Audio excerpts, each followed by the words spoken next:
안녕하십니까, 묵진 байна. За энэ удаагийн бичлэгээрээ Apple Watch-ийг яагаад хэрэглэхээр болсон бас 15 талыг та бүхэн 3 жил хэрэглэсэн хүний үүднээс та бүхэнд хэлье. За тэгвэл хамтдаа бичлэгэндээ орцгоё.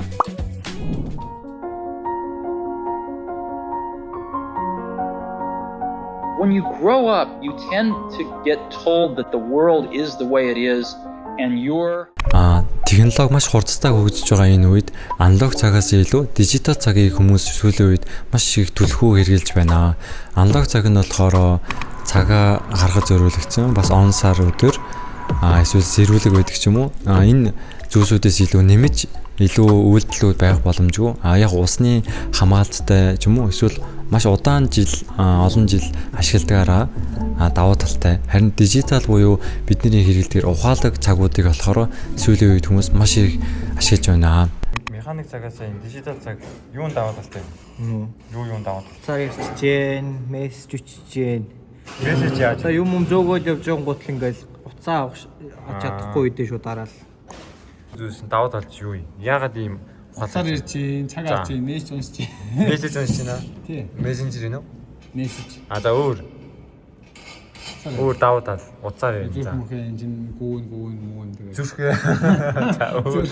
За тэгвэл Apple Watch-ийг миний хувьд яагаад хэрэглэж байгаа 10 шалтгааныг та бүхэнд хэлье.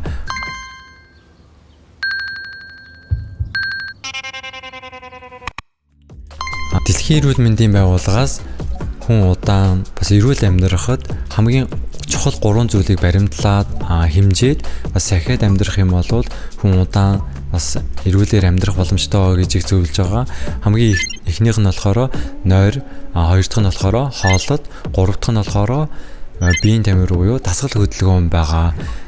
Би яагаад Apple Watch-ийг авсан бэ гэхээр энэ 3 зүйлийг гурлаа багтсан учраас Apple Watch-ийг авч байгаа. За та бүхэн энэ үгийг сонсож байсан уу? Хэмжиж болдог зүйлсийг сайжруулах боломжтой, мөн муу байгааг нь мэдэх боломжтой гэсэн үг. За жишээ авч ярихад усан сэлэлтийн тамирчин маань 100 м, 200 м-т хэдэн секунд явж байгаагаа хэмжихгүй болвол мэдэх боломжгүй өстэй. Зүгээр сэлээд байх юм бол тэргүүн би өмнөх амжилтаасаа сайн байгаа мó эсвэл муу байгаа мó гэдгийг хэмжих боломжгүй өстэй. Бас гүйлтийн тамирчид ч гэсэн зүгээр л гүүгээд байх юм бол би яг хэдэн километр гүйж байгаагаа мэдэх боломжгүй өстэй. Яг түүнтэй ижилхэн одоо унталт бас эрүүл хооллол бас биеийн тамирыг хэмжих юм бол би биеийн тамираар илүү сайн хичээлж чадахгүй байгаа юм байна. Илүү сайн хичээл хэрэгтэй юм байна гэдэг ч юм уу. Эсвэл нойрын хувьд би сайн амарч чадахгүй байгаа юм байна. Deep sleep илүү гүн нойр, REM нойроо би сайн авч чадахгүй байгаа юм байна гэдгийг хэмжиж мэдэхгүй бол тэр хүн сайжруулах боломжгүй. Хооллол ч гэсэн мөн ялгаагүй хэмжих арга маш их байдаг үстэй. За тэгвэл Apple Watch болохоор эрүүл мэндийнхаа яг энэ 3 хэмжигдэхүүнийг хэмжих боломжтой ганц надад байгаа эрүүл мэндийн хөдөлгөөн худалдаж авсан зүйл гэсэн үг. Apple Watch бол эрүүл мэндийн цаг юм. Нэгд нь sleep mode буюу унтах горим байгаа. Миний хувьд болохоор 3 жилийн турш Apple Watch-ийг унтахдаа зүүж унтаж байна. Би бичлэгийн ихэнд хэлсэнчлэн би сайн унтаж байгаа юу? Өчигдөр би сайн унтсан уу? Эсвэл өнгөрсөн 7 хоног, өнгөрсөн сар, өнгөрсөн 6 сарын турш би сайн унтаад байгаа мó, муу унтаад байгаа мó? Яг хүний унтахаас цагтаа унтаад байгаа мó гэдгийг яаж мэдэх вэ гэхээр хэмжиж ижил мэдэх боломжтой гэсэн үг. Бас давуу тал нь болохоор илүү REM нойр, гүн нойрыг ч гэсэн хэмжих боломжтой давуу тал байгаа. Хоёрт нь болохоор зүрхний цохилтыг хэмжих боломжтой горим байгаа. За зүрхний цохилтыг хэмжих ямар шаардлагатай гэж юу? Дасгал хөдөлгөөн гэдэг нь болохоор нэг хөдөлгөөнийг маш олон удаа давтаж хийж бас зүрхний цохилтыг илүү өндөр аваач байгааг дасгал хөдөлгөөн гэж хэлээд байгаа юм зү. Тийм учраас би ямар нэгэн спортоор хичээллэхэд миний зүрхний цохилт үнэхээр өндөр гарч ийн үү гэдгийг нь хэмжиж ижил мэдэх боломжтой үе бас байдаг. Гуравт нь болохоор сандал дээр удаан суудаг офисын ажлуудад зориулсан маш чухал зүйл байгаа. Тэр нь болохоор 50 минутын турш сандал дээр суух юм бол мөнгчөө чи 50 минутын турш сандал дээр суучлаа штэ. Одоо босоод 1 минутын турш ядаж дасгал хөдөлгөөн хийчихэд буцаа суугаа гэдэг notification ирдэг тийм горим байгаа. Энэ болохоор бидний эрүүл мэндэд бас маш их хэрэгтэй тийм горин байгаа. Дөрөвд нь болохоор стрессийг хэмждэг горин байгаа. Энэ нь юу гэхээр миний зүрхний цогцолтыг хэмжиж байгаад би стрессэх ч юм уу эсвэл миний бие тавгүй байх үед хоёр төрлийн сонголтыг өгдөг. Та 1 минутын турш гүнзгий амьсгаа авах дасгал эсвэл илүү фокуслагдаад илүү стрессийг гаргах боломжтой тийм горин байгаа. Энэ бас хамгийн эрүүл мэндэд маань хамгийн хэрэгтэй горин гэж би бодож байна. За 5-д нь болохоор бид нэр ийм уух цагийг алдчихад өгдөг үстэй. Тийм учраас Apple Watch-д болохоор өглөө, өдөр, орой бас ямар нэртэй юм, ямар капсултэй гэдэг ч юм уу зургийг тавиад notification сэрүүлэг тавих боломжтой тийм горин байгаа. Тэрийг нь ашиглах юм бол бид нэр тариа хийлэхдээ ч юм уу ийм уухтаа эсвэл витамин уухтаа цаг тавиад notification байнга ирээд бас цаг тухайд нь имээ уугаад явах боломжтой гэсэн үг. За 6-д нь болохоор эмэгтэйчүүд маань илүү хэрэгтэй. Биеийн юм ирэх өдрөө тэмдэглэх тийм горин байгаа. За үүнчлэн ус уух дадлаа ч юм уу эсвэл мацаг барих энэ мэтчлэн эрүүл мэндэд маань хэрэгтэй маш олон зүйлс байгаа. Та бүхэнд болохоор эдгээр зүйлсүүдийн банхан хэсгийн ярьлаа. Apple Watch бол биеийн тамирын цаг юм аа. Нэгд нь Apple Watch дотор болохоор 3 төрлийн тойрог байгаа. Биеийн тамирын хэмжигдэхүүний хамгийн гол чухал 3 хэмжигдэхүүн байгаа. Тэр нь өмжигийн, өндөө нагийн, ироносогийн гэсэн 3 хэмжигдэхүүн байгаа. За тэр нь болохоор өдөрт 350 ккал хөдлөж шатаах хэрэгтэй. Бас 30 минутын турш биеийн тамираар ямар нэгэн биеийн тамираар хичээл хэрэгтэй. Мөн 12 удаа сандал дээр суугаад босох хэрэгтэй. Энэ 3 тойргийг гуруулангийг нь болохоор дүүргээд явах юм бол өнөөдрийн турш би биеийн тамирын хувьд болохоор ямар тач дэлхийн эрүүл мэндийн байгууллагаас зөвлөж байгаа хэмжээнд гүйцэтгэлээ гэсэн үг байгаа. Заримдаа миний хувьд ажлаа тараад гэртээ орох үед болохоор өмжигийн эсвэл ироносогийн буюу сандал дээрээсээ суугаад босох эсвэл биеийн тамирын хичээл нь өдрийн 30 минутанд хүрээгүй байх юм бол гараад алхаж байгаад энэ 3 тойргоо гуруулангийн өдөр 100% дүүргчээд унтах юм бол сайн байдаг учраас миний намайг энэ зүг рүү биеийн тамир руу цаг маань хөдөлгөө гэсэн үг. Хоёрт нь болохоор намайг алгаж байхад, дугуй унаж байхад, гүүхөд болохоор Apple Watch өөрөө цаанаасаа мэдрээд та мөнгчөө чи алхаж байна уу?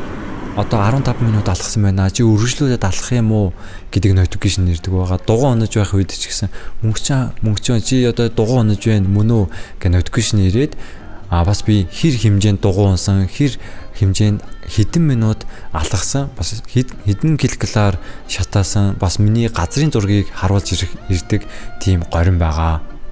Гуравт нь болохоор Apple Watch маань болохоор миний биеийн тамирын бүхий л одоо хөдөлгөөнийг хэмжиж хадгалдаг гэсэн үг. Жишээ нь ууланд гарахтаа ууланд гаргаж байгаа модыг нь дарах юм бол намайг хэр удаан ууланд гарсан, хэр өндөр ууланд гарсан, хэдэн килокалор шатаасан, хэр зам туулсан гэдгийг хадгалдаг гэсэн үг. Тийм учраас заримдаа миний хувьд Apple Watch дээрээ энэ ууланд гарахыг хадгалахын тулд ууланд гарах үе байдаг гэсэн үг. Түрүү жилийн үед болохоор миний хувьд ууланд 12 удаа гарсан байгаа. Apple Watch дээр бүхий л зүйл маань хадгалагдсан байгаа гэсэн үг.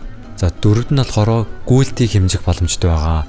2 жилийн өмнөөс миний хувьд марафонд бэлдэж байгаад түрүү жил болохоор 21 км-т амжилтанд оролцсон байгаа. Энэ жилийн 5 сарын 25-нд болох марафонд 21 км-т өмнөх жилийн амжилттай ахиулахын тулд бэлдэж байна. За гүйж байгаа тамирчид маань бүгдээрээ цаг зүүсэн байгааг та бүхэн анзаарах болно. Яагаад тэгэхээр 21 км би хэдэн цаг хэдэн минут гүйв, бас хэдэн килокалор шатав, бас ямар пейс хурдтайгаар гүйж ийн гэдгийг Apple Watch-оор хэмжих боломжтой гэсэн үг.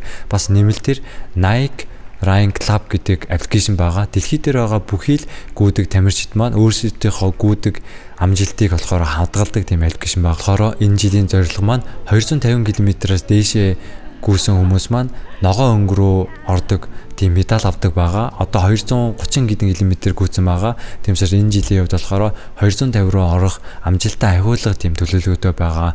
Тийм учраас зөвхөн гүйдэг хүн гэхэд Apple Watch-ийн гүйлтэл хадгалахын тулд хэмжихийн тулд Apple Watch-ыг авч хэрэглэх боломжтой гэсэн үг. За энэ мэтчил нь Apple Watch маань миний биеийн дамираар хичээлсэн бүхий л зүйлсийг хэмжээд бас хадгалдаг гэсэн үг. Бас нэг давуу тал нь гэхээр шагнал өгдөг байгаа.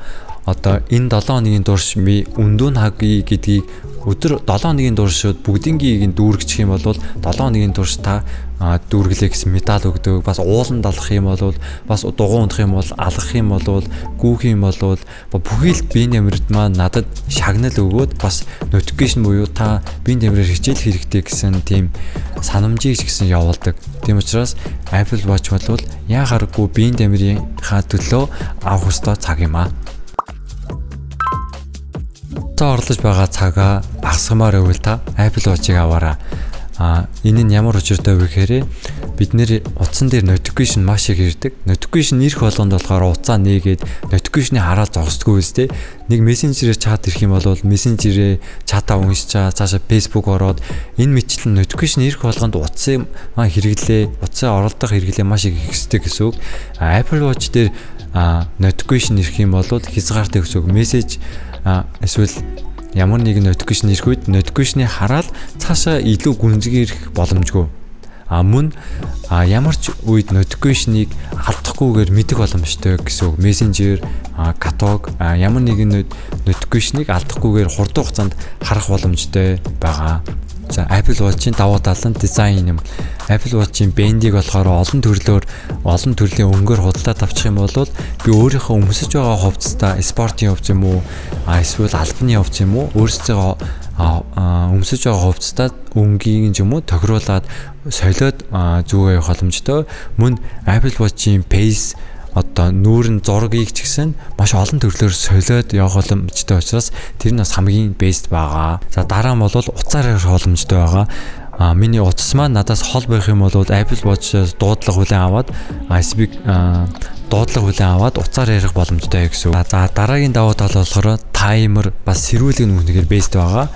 Жишээлбэл би одоо гомин ижлээ. Гомингоо болохоор 5 минутын турш болох ёстой шүү дээ. Эсвэл хоол хийж явах үед одоо паста ч юм уу цаг тавигч хийх зүйлсүүд байгаа шүү дээ. Бууз жигэндэг ч юм уу. Тэгэх юм бол таймер хэсгийг нь би тэр үед болохоор таймер хэсгийг нь ашиглаад цаган дээрээ тавих боломжтой. Мөн сэрүүлэг байгаа. Миний хувьд болохоор Apple Watch-ийг зүүж унтдаг гэж хэлсэн байгаа. Утсан дээр болохоор огт сэрүүлэг тавьдаггүй. Apple Watch дээрээ сэрүүлэг тавьчих юм бол өглөө вибратороор зөөлхөн вибратороор хөдөлгөөд намайг сэрээдэг байгаа. Энэ нь болохоор босод унтаж байгаа хүмүүст ч гэсэн миний сэрүүлэг сонсогдохгүй. Би өөрөө сэрж ийн. Энэ нь болохоор бас давуу талтай байгаа. Дараа нь болохоор Apple Watch-ийг би зүүцсэн байх тохиолдолд MacBook эсвэл iMac-тэйгээ ойрхон байх юм бол заавал би хурууник хийгээ эсвэл кодыг хийж онгойлгох шаардлагагүйгээр Apple Watch-ороо онгойлгох боломжтой байгаа. Дараагийн давуу тал болохоор Siri байгаа. Apple Watch-ийн Siri болохоор үнэхээр ухаалаг. Хэрхэн та бүхэнд ашиглаж байгааг харуулъя. Open time. 5분 지금 시작하겠습니다. 내일 모레 아침 9시 우유 사오라고 알려줘. 알겠습니다. 월요일 9시에 대한 우유 사오라를 추가했습니다. Siri-гээр дамжуулаад reminders дээр төлөвлөгөөгөө бас шууд хэлэх боломжтой. Бас үнэлүү заргах боломжтой. За мөн дараагийн давуу тал болохоор усанд болохоор яахчдаггүй байгаа. Та усан сэлэх спортыг сонирхож байгаа эсвэл усан сэлдэг бол Apple Watch-ийг зүгээд усан сэлэх боломжтой гэсэн. Эсвэл гараа угааж яхад ч юм уу энэ ухаалаг цагуурыг маань ус орчуул яана гэсэн санаа зовох зүйл байхгүй. Apple Watch болохоор усны бүрэн хамгаалттай байгаа. Жишээлбэл Apple Watch-д маань давуу талууд маш их байгаа. Дараагийн бичлэгүүдээр та бүхэнд эдгээр хэрэгжилж байгаа зүйлсүүдээ нэг нэгээр детальчлаад бичлэг хэлбэрээр оруулах болно.